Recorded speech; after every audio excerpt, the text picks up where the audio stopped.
In this video, you are going to learn the best way to construct a septic tank from start to finish. As a civil engineer by profession, this method that I'm about to show you is better because your septic tank will never get full even after 30 to 50 years. I'm going to show you a trick that you can use so that you'll never need pumping. You are also going to learn how to cover your septic tank and lay pavers on top of it. This method is also better because your septic tank will never get clogged.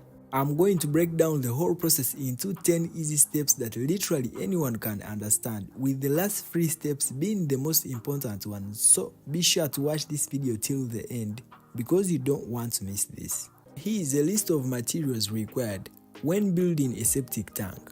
1. Clay bricks. 2. Cement. 3. Sand.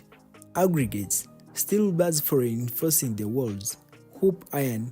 Nails. Timber for shuttering, waterproofing powder, rings, binding wire. You also need materials for the soak pit, so you have to purchase hardcore, a PVC pipe and also a polythene sheeting. The first step is to do excavation, and we decided to make this pit 2.8 meters along the length, 1.7 meters width and depth as 3 meters. Inside the pit, you also have to excavate a bit deeper, say 300 millimeters, to provide a base for the columns at the 4 corners. Be sure to apply termite treatment to the sides and bottom of the pit. The second step is to do steel reinforcement for the columns, and since our septic tank is very small, we are using steel bars of Y12 throughout the entire construction process. For large septic tanks, be sure to use Y16 steel bars and also with a total of 6 columns instead of 4. When cutting steel bars for the columns, be sure that they exceed at least 600 millimeters above the ground because the extra length will act as an overlap into the slab. The third step is to cast a concrete blinding here at the bottom. The concrete mix ratio is 1:2:4, that is 1 part of cement, 2 parts of sand and 4 parts of aggregates. At this stage, we use the same concrete to fill the bases of the septic tank. The fourth step is to build the walls. We set out for the walls and build them around the perimeter of the pit, and in this case, we use clay bricks, the ones of this color, because they have a low water absorption rate. The mortar that we use to build the walls should be of mixed ratio 1:3, that is 1 part of cement and 3 parts of sand. Be sure to reinforce the walls with hoop iron after every 3 courses.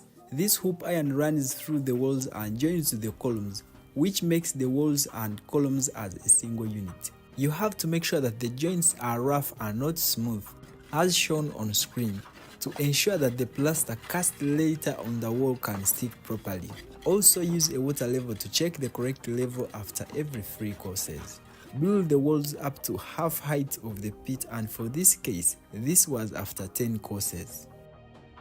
Step 5 is to do steel bending and steel fixing for the ring beam, and for this mid-ring beam, we are using steel bars of Y12. The height or thickness of the beam is usually 300 millimeters or 1 foot. If the septic tank was very large, we would be having a cross beam in the middle of these walls. Since this particular one is very small, we shall put a beam only on top of these walls.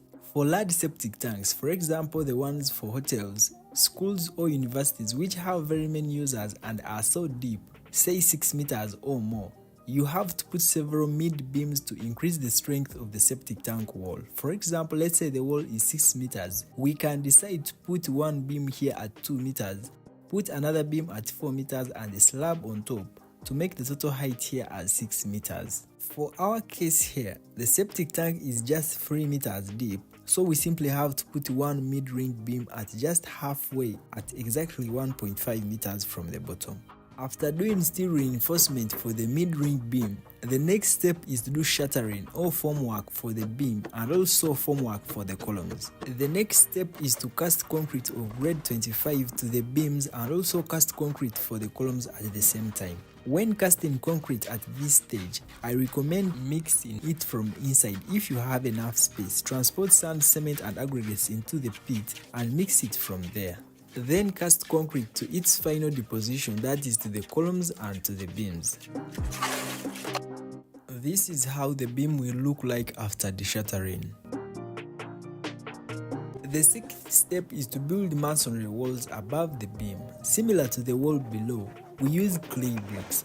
The minimum thickness of this wall should be 200 mm, commonly used as header bond. The mortar must be of mixed ratio 1:3, that is 1 part of cement and 3 parts of sand. You must reinforce the walls with hoop iron after every 3 courses. Check the water level also after every 3 courses. Also ensure that the walls are on plumb. Do not create a fair face inside the wall. Make sure that the joints are rough. It helps ensure that the incoming plaster can bond very well with the existing wall.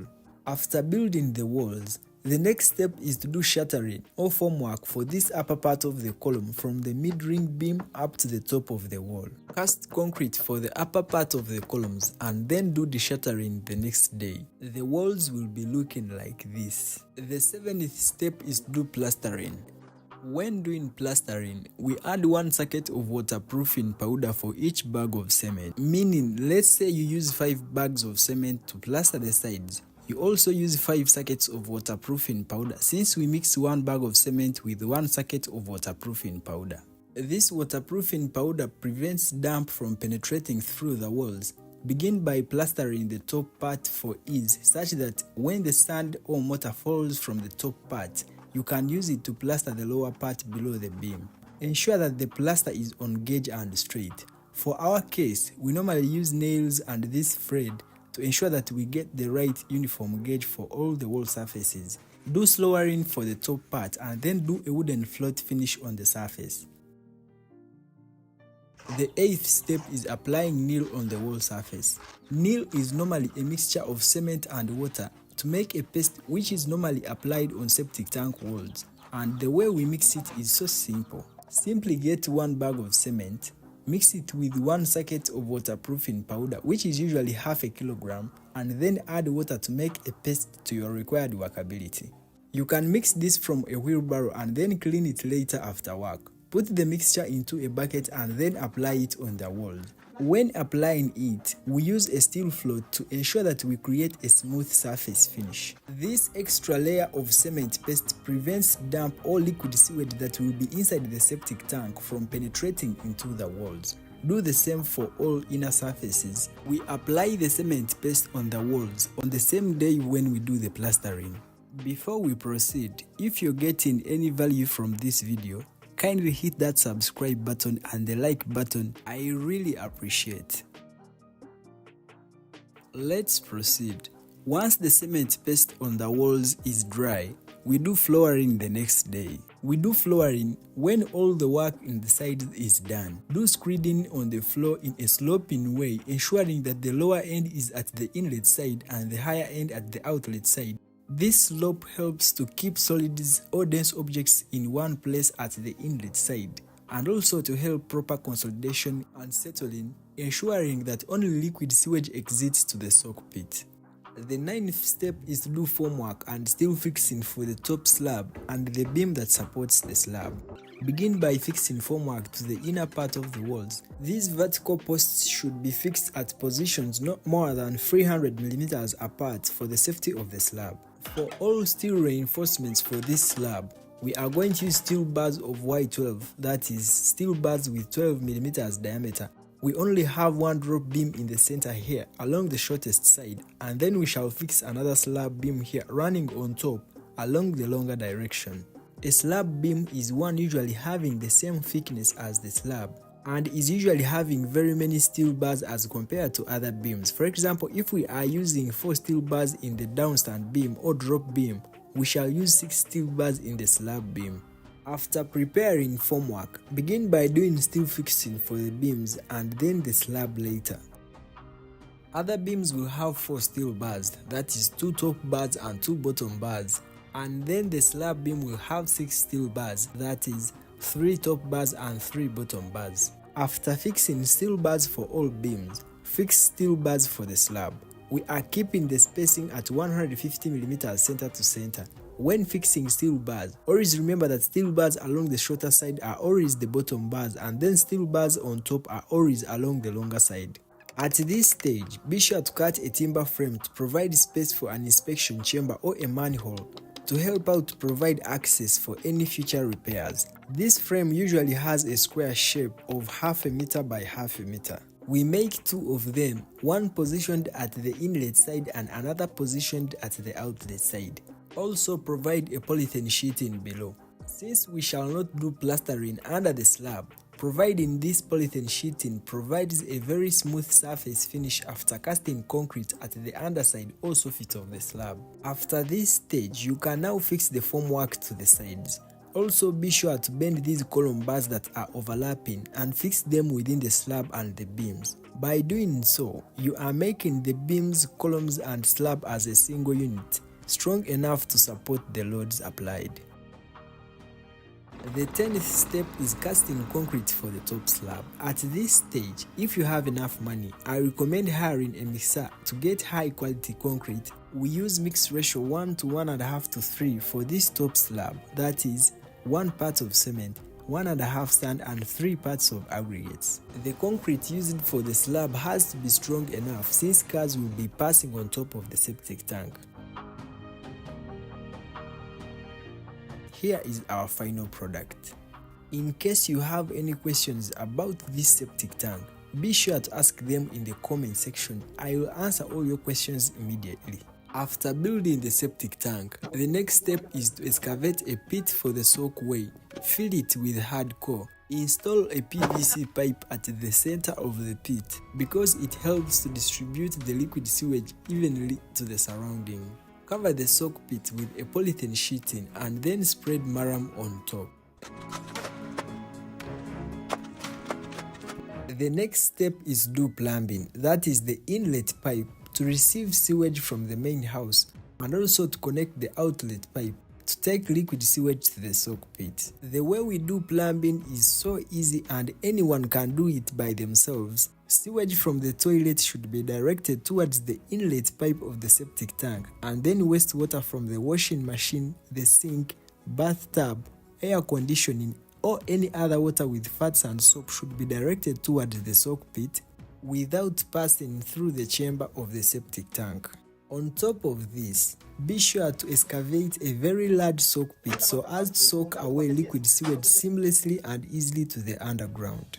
This way, your septic tank will not need pumping even after 30 to 50 years. Then on the other hand, when you direct sewage from the toilet, wastewater from the sink, bathtub, washing machine, air conditioning, all to the septic tank, it will get full very fast, and also fats and oils will disrupt the bacterial action of breaking down the solid sewage into liquid sewage. Hence your septic tank will get clogged and will need pumping all the time, and that's why it's important for the septic tank to only receive sewage from the toilet and not any other wastewater.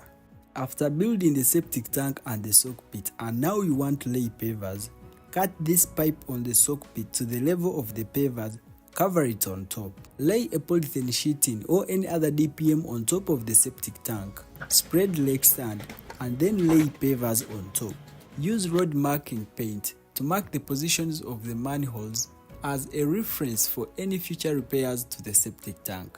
In summary, when building a septic tank, the first step is excavate the pit, do steel fixing for the columns, cast concrete blinding at the bottom of the pit and also concrete for the column bases, build the walls, cast concrete for the reinforced mid-ring beam, build the wall on top of the beam, do plastering to the walls, apply cement paste on the wall surface, do steel reinforcement for the top slab and also the beam, cast concrete for the top slab, build the soak pit and then finally do the plumbing. In case you have anything you want to know about septic tanks, be sure to ask me in the comment section. I will reply you immediately.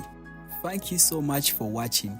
Click on this video here on the right to know the materials and the total cost for this septic tank that we built.